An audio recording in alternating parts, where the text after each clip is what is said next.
अस्सलाम वालेकुम, I am pharmacist Maimoona और आज मैं एक नई वीडियो लेके हाजिर हुई हूँ। आज इस वीडियो में मैं आपको बताने लगी हूँ हाइड्रेलन सिरप के बारे में। हाइड्रेलन सिरप में कौन कौन से एक्टिव इंग्रेडिएंट शामिल हैं, इनकी क्या क्वांटिटी है और हर इंग्रेडिएंट का क्या यूज़ है, और हाइड्रेलन सिरप का एसिफाइल सिरप से डिफरेंस क्या है और ये किस किस्म की खांसी में मुफीद है। इसलिए मेरी वीडियो को एंड तक ज़रूर देखिएगा। अगर आप मेरे चैनल पे न्यू हैं और मेडिसिन से रिलेटेड आप फार्मासिस्ट की एडवाइस लेना चाहते हैं तो मेरे चैनल को सब्सक्राइब ज़रूर करें, मेरी वीडियोस को लाइक करें, शेयर करें, और अगर आप कोई क्वेश्चन पूछना चाहते हैं तो आप कमेंट बॉक्स में कमेंट भी कर सकते हैं। अब चलते हैं वीडियो की तरफ। तो इस सिरप का नाम है हाइड्रेलन सिरप। हाइड्रेलन सिरप ये कफ सिरप है और इसके 5 ml में अमाइनोफाइलिन मौजूद है, डाइफेनहाइड्रामीन, अमोनियम क्लोराइड और मेंथोल मौजूद है। इसमें 4 इंग्रेडिएंट्स मौजूद हैं, इनको हम वन बाय वन स्टडी करते हैं। तो सबसे पहला जो इंग्रेडिएंट है वो है अमाइनोफाइलिन। इसमें अमाइनोफाइलिन 5 ml में 32 मिलीग्राम अमाइनोफाइलिन मौजूद होता है। अमाइनोफाइलिन मेडिसिन के एक ग्रुप से बिलोंग करता है जिनको हम ज़ैंथीन कहते हैं, और ये ब्रोंकोडायलेटर होते हैं। ये हमारी सांस की नाली के मसल्स को रिलैक्स करते हैं, जिसकी वजह से सांस की नाली का डायामीटर ज़्यादा हो जाता है। जब सांस की नाली का डायामीटर ज़्यादा होता है तो हवा का फ़्लो फेफड़ों की तरफ ज़्यादा होता है और हमारे लंग्स को ऑक्सीजन की सप्लाई ज़्यादा होती है। ये ख़ास तौर पे अमाइनोफाइलिन अस्थमा के पेशेंट्स में मुफीद है। ये सांस लेने में दुश्वारी को दूर करता है, सीने की जकड़न को दूर करता है।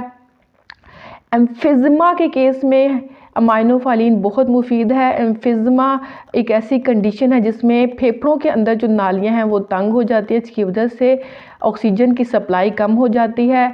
अमाइनोफाइलिन ब्रोंकाइटिस में बहुत मुफीद है। Bronchitis is the inflammation of bronchi, means के जो नाली फेफड़ों की तरफ जा रही है उसके अंदर अगर सूजन हो जाती है तो तब भी अमाइनोफाइलिन उस सूजन को, उस इन्फ्लेमेशन को दूर करता है। ब्रोंकोस्पैज़म, अचानक से सांस का बंद होना, उसमें यह बहुत मुफीद है। कफ और कोल्ड में, नज़ला ज़ुकाम में अमाइनोफाइलिन बहुत मुफीद है। नेज़ल कंजेशन, मतलब अगर नाक स्टफ़ी नोज़ हो जाता है, नाक बंद हो जाता है तो ये नाक को खोलेगी। और चेस्ट कंजेशन, अगर सीने की जकड़न हो जाती है, मतलब रेशा आ जाता है, सांस लेने में मुश्किल होती है, तो अमाइनोफाइलिन ये वो इंग्रेडिएंट है जो इन तमाम मसाइल का हल है। इनका दूसरा इंग्रेडिएंट डाइफेनहाइड्रामीन है। ये एक ग्रुप ऑफ मेडिसिन जिनको हम एंटीहिस्टामीन हैं उनसे बिलोंग करता है, और ये एंटी एलर्जिक है।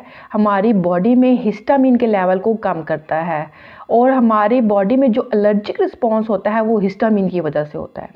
अब हिस्टामीन हमारी बॉडी में कब रिलीज़ होता है? जब कोई एक्सटर्नल एलर्जन, कोई पोलन या डस्ट हमारी बॉडी में एंटर होती है तो इसके रिस्पॉन्स में हमें स्नीजिंग होती है, छींकी आना शुरू हो जाती हैं। इसके अलावा जो है वो रनी नोज़ होता है, पानी बहने लग जाता है, आंखों में सुर्खी आना शुरू हो जाती है। इन सब कंडीशंस को हम एलर्जिक रिनाइटिस कहते हैं। और जब ये एलर्जिक रिनाइटिस होता है तो हिस्टामीन का लेवल ज़्यादा हो जाता है हमारी बॉडी में। अब ये डाइफेनहाइड्रामीन हिस्टामीन के लेवल को कम कर देता है, जिसकी वजह से छींके आना और नाक का बहना और आंखों की सुर्खी कम हो जाती है। अगर हमारी स्किन पे कोई इंसेक्ट बाइट होती है तो स्किन पे सोजिश हो जाती है, सुर्खी आ जाती है, ख़ारिश होना शुरू हो जाती है, तो ये इस केस में भी डाइफेनहाइड्रामीन यूज़ किया जाता है। और अगर हमारे गले में बैक्टीरियल इन्फेक्शन हो जाती है, गले में सूजन हो जाती है, उसमें भी डाइफेनहाइड्रामीन यूज़ किया जाता है। मीन्स डाइफेनहाइड्रामीन एलर्जिक रिस्पॉन्स को कम कर देता है। डाइफेनहाइड्रामीन इस सिरप में एंटी एलर्जिक के तौर पे यूज़ किया गया है, लेकिन डाइफेनहाइड्रामीन को हम मोशन सिकनेस में भी यूज़ कर सकते हैं, और ये नींद आवर मेडिसिन भी है, तो ये एक नींद दिलाने के लिए भी डाइफेनहाइड्रामीन को यूज़ किया जा सकता है। थर्ड इंग्रेडिएंट हाइड्रेलन में अमोनियम क्लोराइड है। अमोनियम क्लोराइड एक एक्सपेक्टोरेंट है। एक्सपेक्टोरेंट क्या होता है? जो गले में से बलगमी मादा या म्यूकस जो बनती है उसको पतला करता है और खांसी के ज़रिए इसका फेफड़ों और सांस की नाली से इखराज करता है, चेस्ट को गले को क्लियर करता है, बलगम का इखराज करता है। अमोनियम क्लोराइड इसमें 30 मिलीग्राम 5 ml के अंदर प्रेजेंट होता है। फोर्थ इंग्रेडिएंट हाइड्रेलन सिरप का मेंथोल है, साथ में बीपी लिखा हुआ है, इसका मतलब है ब्रिटिश फार्माकोपिया, और इसकी बहुत कम मिकदार 0.98 मिलीग्राम मेंथोल हाइड्रेलन सिरप में ऐड किया गया है। अब ये मेंथोल क्या होता है? मेंथोल हमें पेपरमिंट यानी पुदीने से हासिल किया जाता है। मेंथोल हमारे गले की खराश या इचिंग को कम करता है, सूदिंग या कूलिंग इफेक्ट देता है, सांस की नाली के जो मसल्स होते हैं उनको सुन करता है, जिसकी वजह से जो खांसी की शिद्दत है वो कम होती है।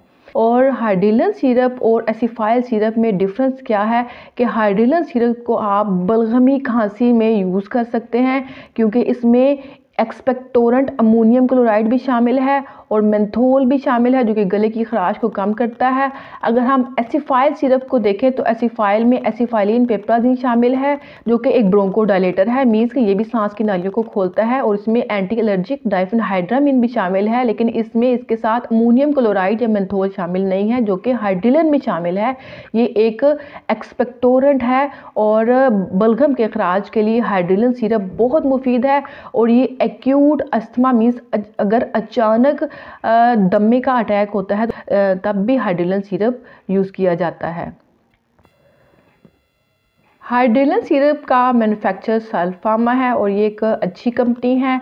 अगर हम डोजेज को देखें तो एडल्ट्स में मीन्स 18 साल से बड़े उम्र के लोगों में इसकी डोज 1 से 2 चम्मच हर 6 घंटे के बाद है। अगर हम बच्चों की बात करें तो 2 से 6 साल की उम्र के बच्चों में आधा चम्मच हर 4 से 6 घंटे के बाद यूज़ किया जाता है। अगर बच्चे की एज 7 से 12 साल के दरमियान है तो आधे से 1 चम्मच 4 से 6 घंटे के दौरान दिया जाता है। और हाइड्रेलन सिरप 2 साल से कम उम्र के बच्चों में रिकमेंड नहीं किया जाता।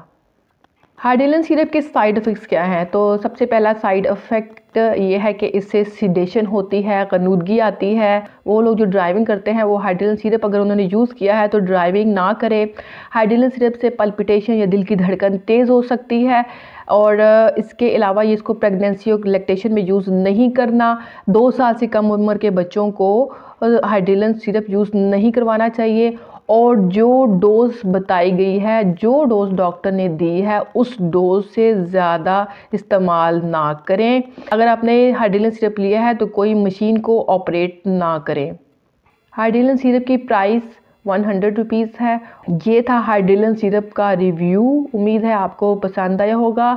अगर आपके माइंड में कोई क्वेश्चन है तो आप कमेंट कर सकते हैं। इंशाल्लाह नेक्स्ट वीडियो में मैं नई मेडिसिन के साथ फिर हाजिर होंगी। तब तक के लिए अल्लाह हाफिज़।